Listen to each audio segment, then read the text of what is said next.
قصه حضرت هود علیہ السلام د هود السلام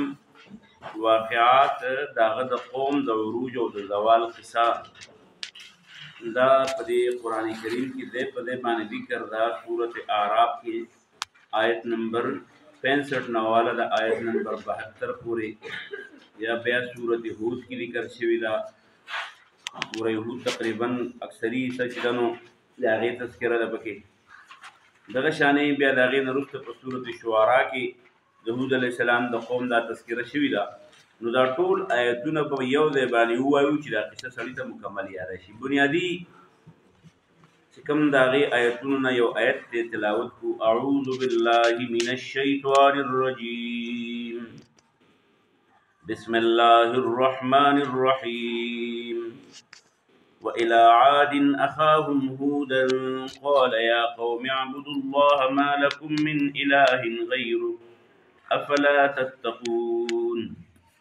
قال الملأ الذين كفروا من قومه إنا لنراك في سفاهة وإنا لنظنك من الكاذبين صدق الله العظيم دی آیتونو کې او په دې ننني سبق کې د هود علیه السلام چې هغه پیغمبر دی د هغه د قوم تذکره شوې د هغه قوم چې دی نو د عاد په نوم باندې مشهور دی او دا د حضرت نوح علیه السلام د زوی حضرت سام په نسل کې یو آباد قوم دی د حضرت هود علیه السلام د قوم نوم چونکې عاد دی په دې وجه د روح صورت نوم هم صورت عاد ذکر شوی دی حضرت نوح علیہ السلام په قوم چې کم طوفان راغله او د هغې نه چې کم بشوي خلق وو نو دا چونکې د هغې نه چلېدلی نسل د سمندر په غاړه باندې چې کم شګلوړې ځمکه د په هغې علاقې باندې احقاف ورته ویلی کېږي احقاف د شګو ډېرکو ته وایي نو په هغه ځای کې اوسېده نو د دې وجې نه دې ته قوم احقاف ورته هم ورته وایي او دوی چې به کوم د دوی بدنونه ډېر غټ دنګ دنګ نو دې وجې نه چې بدن یې دنګ نو کور به یې دنګ جوړاو نو ستنې به یې دنګې وې نو د دنګو ستنو والا خلک وو مطلب غټو دنګو آبادو والا وو نو په دې وجه دې ته قوم ارم ورته هم وایي ارم دغې غټو غټو دنګو دنګو ستنو ته ذات العماد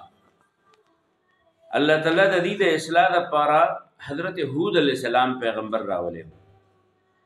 چې هود علیه السلام پیغمبر راولی وو نو هغه خپل قوم ته د الله د عبادت دعوت ورکړو چې د یو الله عبادت کوئ د شرک د عقیدې نه منع کړه خو قوم چې دی نو د حضرت هود د توحید د دعوت د منلو په ځای باندې حضرت هود علیه السلام ته به ویې ته تن کمقلې انت فی صفاحه ته صحیح ته کمقل ته دې دنیا ته وګوره په دې دنیا کې چې کوم دی خلک کوم ځای ته ورسېدل ته اوس هم وایي چې آخرت دی دا دی او داری د مونږ سره فکر دی او د زکات د څه فکر دی او د اخلاقو د څه فکر دی دنیا کم کم ځای ته ورسېده خلک په هوا په تیارکو کې ګرځي نو الله تبارک وتعالی د هود علیه السلام د انکار په نتیجې کې په هغه قوم هغه چې مسلسل ګمراه کېده الله تعالی په هغې باندې عذاب راوست عذاب یې په داسې راوستو چې یو کړس وشو او د هغې کړس سره څنګه چې دا باران راځي نو مخکې ګډ ګوډ شروع شي بیا د هغې نه وروسته سیلۍ راغله تیزه بیا د هغې سره باران راغی د باران دپاره وریځې راښکاره شوې تورې تورې نو چې کله په یو ځای باندې قات یو قسم بارانونه نه او په اسمانونو کې تورې تیارې راشي نو خلک وایي جوړ اوس به باران کېږي نو خلک خوشحاله وو پته ورته نه وه هغه تورې تیارې د وریځې نه وي هغه د عذاب وي الله تعالی پې عذاب راوستو او د هغې عذاب او د هغې سیلۍ او د هغې جاکړه او د هغې تورو تیارو په دغه کې الله تعالی ټول قوم چې دی هغه هلاک کړو سوا د هود علیه السلام او د هغه د منونکو هغه تیزه هوا چې ده نو دوی څه کړه یو بل ځای سره راوویشتل او الله تعالی د هود علیه السلام هغه قوم چې دی هغه تباه او برباد خو د الله رحمت په هغې خلکو باندې پاتې شو کومو چې ایمان راوړه د عذاب نه هغه بچ شو او نور چې کوم د ایمان یې نه راوړی هغه ټول د عذاب سره مخامخ شو یوه خبره په ذهن کې کېده وایي چې الله تعالی په وړو غټو ګناهونو باندې په دنیا کې عذابونه داسې نه راوړي خو کوم ګناهونه چې د هغې سره د انسانانو معاشرتي ژوند خرابېږي د هغې په نتیجې کې الله تعالی بیا عذاب راوړي ګوره د ناب ټول د کمي په صورت کې بیا به وروسته به ووایو سبا به له ورځې انشاءالله نو هغه په دغه شانې د زناونو د عام کېدو په وجه باندې الله تعالی یو قوم تباه کړی چې قوم لوط علیه السلام دغه شانې د قتل او قتال او د بدمنۍ په نتیجې کې الله تعالی چې دینو د صالح علیه السلام قوم تباه کړی د هود علیه السلام او د نوح علیه السلام قوم چې دي د توحید د عقیدې په ځای د شرک د عقیدې د خپلولو په نتیجې کې تباه کړي دي. لہذا خپل عقیده او خپل فکر چې دی دا به پاک ساتل. نو دا قصه د حضرت هود علیه السلام په سورۃ اعراف، سورۃ شعراء او سورۃ هود کې په دې انداز ذکر یاد دي. اعوذ ذ پناه غواړم بالله د الله سره من الشیطان د شیطان الرجیم رټلی شوي نه. بسم شروع کوم پنم الله د الله تعالی الرحمن چې ډېر زیات مهربان دی په دنیا کې، الرحیم همیشه مهربان دی په مسلمانانو په آخرت کې. و الی عاد اور لګل معادیان قوم ته اخاهم داغي د قام سره هودن هود علیہ السلام. قال هود علیہ السلام د ټول قوم ته ویلو چې یا قوم ادما قوم اعبدوا عبادت وکي الله د الله تعالی مالکم نشتستاسو لپاره من اله څوک معبود غیره د الله نه علاوه. افلا تتقون آیا پس تاسو د الله نه ولې نه یریږئ؟ قال الملأ نو وویل ورته هغې مشرانو د قوم الذین هغې کسانو کفرو چې کافرانو من قومه د قوم د هغه نه لئنا بېشکه مونږه لنراکه یینو تا فی سفاهتن چې ته په کمقلۍ کې او په حماقت کې مبتلا یې. وإنا مونږ لنظنک ګمان کوو په تا باندې من الکاذبین چې راته وایي د پیغمبر یم دا دروغ وایي نعوذ بالله. قال نوح علیہ السلام ورته وی یا قوم اذا قام ليس نشت بی فما باندې سفاهه سک مقلتو ولکنی خذو رسول یو پیغمبر یم من رب العالمین د رب العالمین د طرفنا ابلغکم زرسوم تاسو ته رسالات پیغامات ربی د خپل رب وانا ذو لكم تاسو د پاره ناسون خیر قائم امین او مندار یم. او عجبتم ولتاسو حیرانی ان په دې خبر باندې جاءکم چرا راغه تاسو ته ذکر نصیحت من ربکم د طرف تاسو نه زما په لاس علی رجل د دې سړي په لاس منکم چې هغه تاسو د قوم نه لې او د دې لپاره د الله د نصیحت راغی لینذرکم چې ویری تاسو وذکروا او یاد کوي هغه ورځ اذ کله چې جعلکم وګرځولی الله تعالی تاسو خلفاء جانشینان من بعد قوم نوح د نوح علیہ السلام د قوم نه رستا د نوح علیہ السلام قوم تباه شو د هغې نه رسته تاسو وچلې دی. وزادکم الله ډېر کړه تاسو له فی الخلق ستاسو دا پیدا کېدل او د نوح علیہ السلام د قوم نه غټ او صحتمن او توانایه. وزادکم او زیات یې تاسو له فی الخلق ستاسو په پیدا کولو کې بسطتن فراخي او ښه مدیدار فراخه پیدا کړئ. رزق اندر پراخ کو خلق او سټرکچر اندر بغټ کوم. فذكروا نورایات کې اعلی الله د الله نعمتونه د الله شکر ادا کړئ لعلکم د دې لپاره تفلحون چې کامیاب شئ. قالوا نو قوم هود علیہ السلام ته اجئتنا آیت راغلی مونږ ته د دې لپاره لنعبد چې مونږ د عبادت وکړو الله د الله تعالی وحده یوازې ونذر او مونږ دې پرېږدو ما هغه بوتان کانه چې یعبدو عبادت به کوو آباؤنا زمونږ پلار نیکه د هغې. فاتنا استرا ولا بما اغا عذاب تعیدنا چې ته من یری ان كنت من الصادقین کته پرشتیا پیغمبر. قال نوح علیہ السلام ورته وی چې تاسو غواړئ نو قد وقع ور واقع شو علیکم پتا سو باندې من ربکم صد رد طرف نرجت الاغ عذاب وغضب او غصه اتجادلوننی آیت او زما سره بحثونه کوي جګړې کوي په اسماء اند اغه نمونه په باره کې د اغه بوتانو د نمونه په باره کې سمیتموها چې تاسو ولدا نمونه چې بدونه ور کړی دي انتم تاسو و آباؤکم و تاسو پلارنکم ما نزل الله ندی نازل کړی الله تعالی په هیڅ کتاب کې بهاد د بوتانو په حقانیت من سلطان څه دلیل. فانتظروا زي انتظار کوي انتظار کوي چې تاسو بچ کېږئ کومنګا انی ذا ماکم تاسو سره بیم من المنتظرین د انتظار کوونکو نه. فانجینا الله ومنګ نجات ورکو هود علیہ السلام لا والذین وغی خلق لما وجود د سلام برحمت د خپل رحمت منا د منګ طرفنا وقطعنا او منګ پرې کړې دابر اجرلې الذين دای کسانو کذبوا چې دروغجن غړلیو په آیاتنا آیاتنا د منګ وما كانوا مؤمنین او نو دی ایمان راوړونکي. ورپسې سورې هود کې راځي و الى عاد او عادیانو ته مراله غلو اخاهم رور داغي هودن هود علیہ السلام. قال هود علیہ السلام خپل قوم ته ویلو یا قوم اذا ما قام اعبد الله د الله عبادت وکي مالکم نشتستاسو من الہ څوک معبود غیره د دې الله نه علاوه ان انتم نه تاسو الا مگر مفترون د ځان جوړونکي. یا قوم اذا ما قام لا اسالکم د نغواړم تاسو نه علیه په دې باندې اجرن سمزدوری ان اجری ان د مزدوری زما الا مگر علی الذی فاغ الله ذم فطرنی چې دې پیدا کړی ما افلا تعقلون آیا تاسو د خپل عقل نه کار ولې نه اخلئ ویا قوم اذا ما قام استغفروا ربکم بخنه وغواړئ د خپل رب نه ثم بیا توبوا الیه توبه وباسئ الله ته یرسل دا الله براولیږي السما د اسمان د طرفنا علیکم په تاسو باندې مدرارن چپې چپې بارانونه ويزدكم او ډیر بکی در له قوت طاقت الى قوتکم د رشتہ طاقت نه علاوه ولا تتولوا او مپشا کېږي مجرمین د مجرم په حیثیت قالوا نقوم وتوي يهود ايهود عليه السلام ما جئتنا ندر راوړی تا مونږ ته ببینه سواضح دلیل وما نحن نيمنګ بتاریکی پر خودون کی الہتنا د خپل معبودانو عبادت عن قولک استا په خبره وما نحن نيلمنګ لکستا په خبره بمؤمنین یقین کوونکی ان نقولو منګ نور څه نه وایو الا مگر دا خبره کوتا تا چې اعتراکا وهلیت بعض الهتنا زمګ دی بوتانو او تلونه کړای بسو ان څه تکلیف تر رسولې قال هود علیہ السلام ورته انی اشهد الله ذو الله گواکم او واشهد تاسو خپ کلا وګونو ووره گواشه ان انی چذ بریء بیدار یم مما د اغبطانو تشركون چې تاسو شریکوي د الله سره من دونه د الله نه علاوه فکیدونی نو دی تدبیرونه وکړه زما خلاف جميعا فشریکا ثم بیا لا تنذرونی اسم مهلت را لمرا کوي بیا په سورته هود کې بل دی کې 56 نمبر آیت نه 60 پورې بیا د چوي انی توکلت علی الله بشک ما ځان وسپارو الله تربی چې زما رب دی او ربکم او تاسو ربم دی ما من دابت نشتره سریدون کې چیز الا مگر هو دا الله اخذ نیون کې دی بناسیتها تندې داغم ان ربی بشک زما رب علی صراط فلار مستقیم سید باندې یعنی په سید لار روانون کې توفیق اور کون کې الله دې فین تولوا پس کچرت تاسو زما خبر نه منه او پشا کېږي دوی خبر نه زما کار دا او فقط ابلغتکم ما قدرت خبر اور رسولا ما د هغه پیغامات ارسلت چې در علیګل شی او ما به د پیغامات در رسول د پاره الیکم تاسو ته ويستخلفوا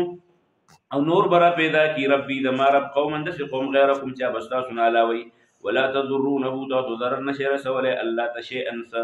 ان ربي بشک ذما رب على كل شيء بار حفظان حفيظ حفاظت کون کې دیو نگهبان نے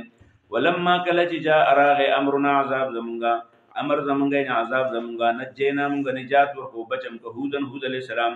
والذین وخلقم بچکر آمنو چی ایمان راوڑو ما هود علیہ السلام سرا برحمت پخپل خصوصی رحمت سر مننا دمد طرفنا ونجيناهم من بچ کړل دي من عذاب غلیظ دا سخت عذابنا وتلك عاد دغعات قوم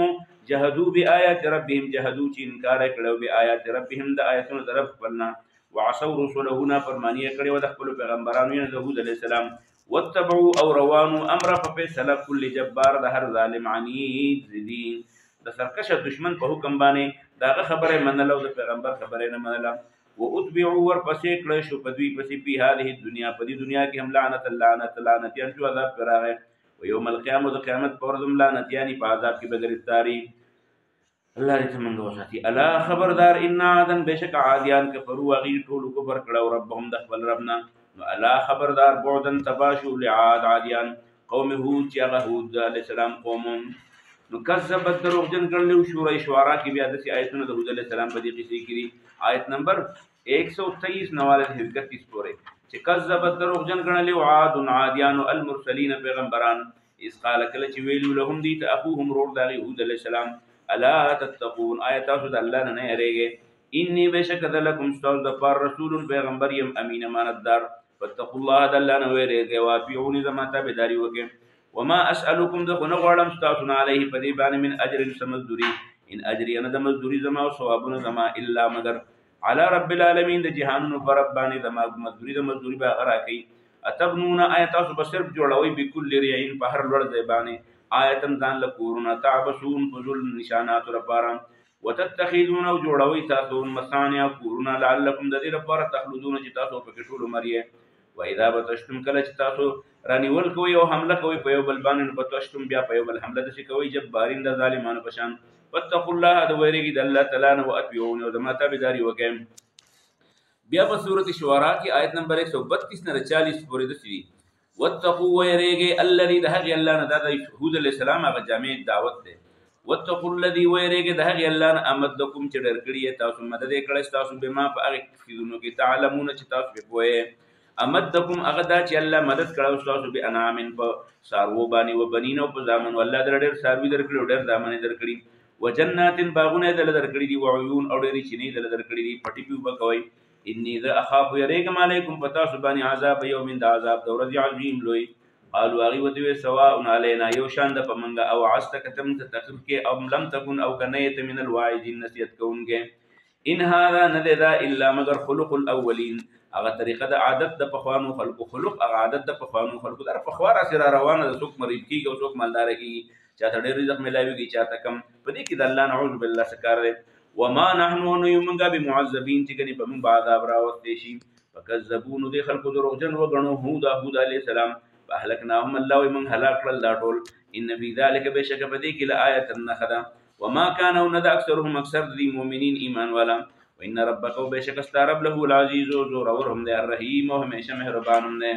پدې کې چې زمون د پاره یو څو د عمل خبرې دي چې هغه تیاری د ټولو ناولنې خبره دا چې کوم خلک په حق لار رواني نو باغی باندې به خامخا خلک مختلف الزامات لري خو چې دا کم سړی د حق دای دی دا برچا د مخالفت د وجې نه د حق بیانول نه پریدي بلکې مسلسل به همت بدن لرا پیدا کوي او حوصله به نه کوي دویمه خبره چې دن واغه دا چې کوم خلک د پیغمبرانو تابعداري کوي نو هغه یې چل کړي هغه استقامت اختیار کړو نو موږ لم په دې وخت چې کوم خلک د پیغمبرانو دعوت د محمد رسول الله د دعوت پیروکاران دي نو هغه لم څه پکار دي هغه لم ثابت قدمه مظاهره پکار دي او درېمه خبره ده چې د انبیاو چې کوم قومونه او د پیغمبرانو چې کوم قومونه نو هغه قومونو ته به پیغمبر نصیحت هم کوو خو د آخرت د عذاب نه به هم یارول نو موږ له هم پکار دي چې نصیحت کوو نو یوازې جهنم یا یوازې جنت خبرې نه بلکې خلکو ته د الله حکمونه او بیا د جهنم د نه د بچ کېدو د هغې نصیحت ورته کوو څلورمه خبره ده چې د الله په نعمتونو شکر ادا کول د هغې صحیح استعمالول او د فضول کارونو کې خپل صلاحیتونو نه اثر کول دا د دنیا او د آخرت د کامیابی راز پدې کې دی لہذا خپل وختونه خپل مال دا فضول سرګرمو کې نه خرج کوو دا به د الله د دین او د انسانیت په خدمت باندې به خرج کوو پنځمه خبره دا ده چې موږ له پکار ده چې په خپل ځان کې اخلاص پیدا کړو چې اخلاص نه نو هر څونه ډېر عمل چې وکړي شي دا هغې څه فایده نه راځي او شپږمه خبره ده چې ګناه در رانه وشي نو په ګناه باندې معافي غوښتل پکار دي په ګناه باندې کلکېدل نه دي پکار او اومه خبره دا ده چې د دین په مخالفت کوونکي چې کوم خلک دا چې څه دمکیانې درکوي د چا په دمکیانو باندې به نه کېږي بلکې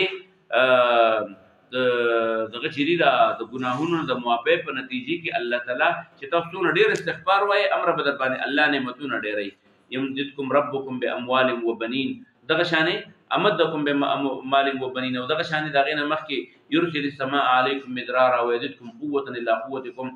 نو الله تعالی به د ګناهونو د معافۍ په صورت کې به د باندې نعمتونه به نور هم ډېروي او چې د دین مخالفت کوونکي کم خلک دي او څه چالونه کوي د هغې نه یره نه ده پکار البته د الله په مدد باندې بروسه ساتل پکار دي د الله مدد چې راشي نو هیڅ مشکل او هیڅ سخت چې ده نو هغه د حق دای حق لار نشي ودرول دغه شانې نه هم خبره په دې آیتونو کې دا وه چې امانتداري دا د رسولانو لوی صفت دی هسې نه چې د چا سره دشمني او خیانت ورته شروع کړي هسې نه ستا په پارټۍ کې نه یو ته د هغه خلاف څه چل شروع کړي خیانت شروع کړي نه چې په هره معاملې کې به د عدل او د انصاف نه کار اخلي او نه هم خبره چې ده نو هغه دا دی چې د دنیا هر څیز ختمېدو واله دی او صرف کوم څیز چې پاتې کېږي هغه څه شی دی هغه آخرت دی آخرت را روان دی نو چې آخرت را همیشه دپاره دی او د دنیا هر شي ختمېدو واله دی نو دنیا په څیزونو دوکه کېدل نه دي پکار د آخرت دپاره څه پکار دی تیاري پکار ده په کومو څیزونو باندې چې آخرت کې ګټه کېږي هغه کارونه چې دي هغه خپل عادت جوړ وګرځوي او لسمه خبره ده چې حضرت هود علیه السلام چې چا دروغجن ګڼلی هغه ټول قوم الله تباه کړو او نو د هغې د انجام نه موږ لم سبق اخیستل پکار دي چې هسې نه موږ د پیغمبرانو د تابعدارۍ په ځای باندې په خپل قوم خپله پارټي خپله ډله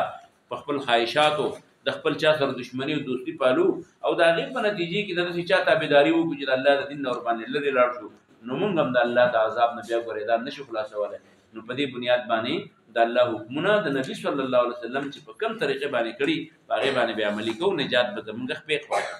خپلوي خو که موږ د چا تابعداري کول شروع کړو د الله د حکمونو په مقابله کې نو څنګه چې د هود علیه السلام قوم تباه شو نو بیا به زمونږ خدای دې نه کړي بیا به موږ هم د هغې په شان د تباهۍ سره مخامخ شو الله دې موږ په خپل حفاظت کې والي واخر دعوانا الحمد لله رب العالمين ربنا تقبل منا انك انت السميع العليم وتب علينا انك